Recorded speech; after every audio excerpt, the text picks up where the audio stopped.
திமுக அரசு விரைவில் தேர்தல் வாக்குறுதியை நிறைவேற்ற வேண்டும் என்று தமிழ்நாடு ஓய்வூதியர் சங்க மாநில தலைவர் சீதாராமன் கேட்டுக் கொண்டுள்ளார்.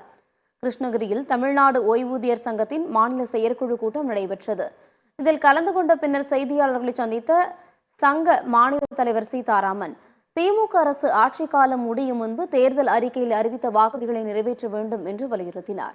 70 வயது முடித்த ஓய்வூதியர்கள் மற்றும் குடும்ப ஓய்வூதியர்களுக்கு 10% கூடுதல் ஓய்வூதியம் வழங்குதல், ஆதரவற்ற முதியவர்களுக்கு மாவட்ட தலைநகரங்களில் முதியோர் இல்லம் அமைப்பது உள்ளிட்ட வாக்குறுதிகளை நிறைவேற்ற வேண்டும் என்றும் சீதாராமன் கோரிக்கை விடுத்துள்ளார்.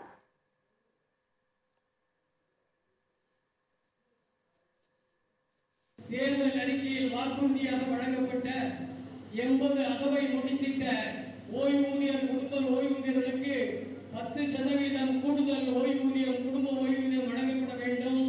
அதேபோன்று தேர்தல் வாக்குறுதியில் வழங்கப்பட்டுள்ள பழைய ஓய்வூதிய திட்டத்தை